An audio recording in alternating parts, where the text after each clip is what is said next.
Hello, folks, and happy last day of the month. I am going to look at 5 charts for going into August.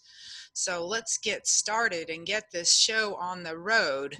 You know, I love to trade these commodity futures, and I think it's really important to be aware of some of the things going on in these other markets besides just equities.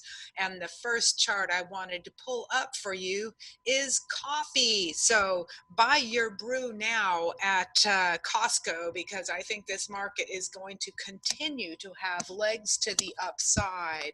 And not only do we have a pretty steady uptrend in coffee, but it's also carrying over into the sugar market and cocoa. So if you like your mocha, load up now, because we're starting to see a pickup in, God, I hate to say it, inflation trends, but the fact of the matter is that we have a lot of bases out there in some of these foodstuffs. So I like anything that's going to be buying pullbacks on some of these, what we call the softs. That's the cocoa, sugar, and coffee.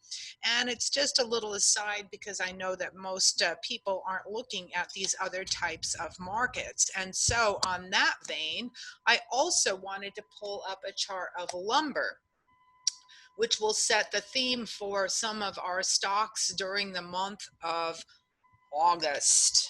And the thing about lumber is it's slightly different. And I thought that this was a good point to make here, that all my lumber folks who are like Moore Research Center and so forth in Oregon have been talking about the fact that part of the reason lumber is so incredibly strong is the fact that they do not have enough workers to work the shifts, that most of these plants have been running short of 30 workers at least, and so they just can't produce the product, and therefore you are getting unfulfilled orders to stores like Home Depot and so forth. So it's a kind of an interesting situation, because it is a real life example of how some of this pandemic event has been affecting these shortage of workers. So I think that the lumber has key levels. This was like an all-time high back there. I wouldn't be surprised, since it's also rallying out of a base, that we see that work higher. And so that's going to put us a little bit of a framework here with some of these other stocks, the other universe that aren't FANGs, okay? And we've seen really good relative strength in home builders, home, improvement. I talked about some of this area on that last presentation that I did for the end of the second half of the year outlook. And so Kimberly Clark is popping up here, pretty nice relative strength. And I like the way that it has this really nice line here. It did all this work, and now it's starting to push up out of that. So that's one example for you going forward. And also these REITs, take a look on your radar at some of these REITs. They are also unusual. I'm not going to get into them today, but I wanted to show you this chart.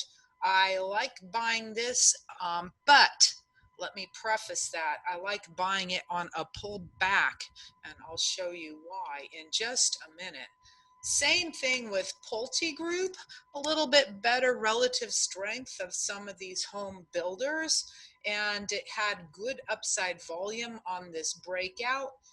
It's kind of digesting this move here. It was only at 32 level just at the beginning of the month, and it's now up around this 43, 44. So that's a pretty decent percentage gain for this swing up here, but it would be on my list to buy on pullbacks.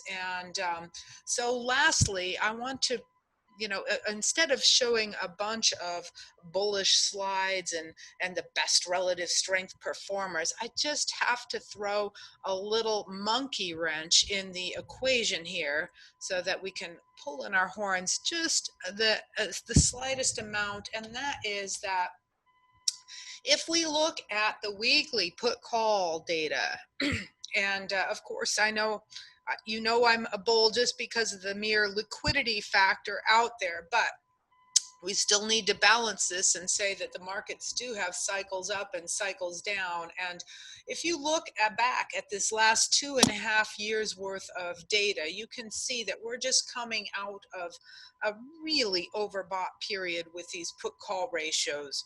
When I look at put call ratios, I only look at the equity put call ratios. And keep in mind, this is a weekly chart. But I just wanted to show that we've already had quite a significant amount of buying. We're just ending the first big week for earnings reporting, and we'll have more earnings reporting at the beginning of August.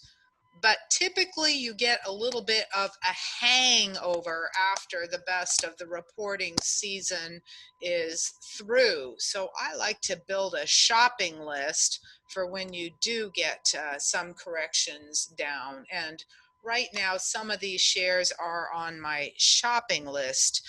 We had a shopping list a couple sessions ago when I spoke for you guys with Corning, GLW, BDX, Becton Dickinson's looking good, Weyerhaeuser's looking good. So just some ideas of some different sectors that you can examine for yourself for going into August. And then let's see if we get a little bit of a dipsy doodle going into the middle of August that sets up a better buying opportunity. Okay, gang, knock 'em dead next month. It could be a little bit of the summer doldrums, but that's okay with me because I don't know about you, but I have to catch my breath and get some rest after this last month. So wishing you all the best, and we'll see you next time around. Hey, Grayson Rose here with StockCharts. Thank you so much for watching. I hope you enjoyed that video.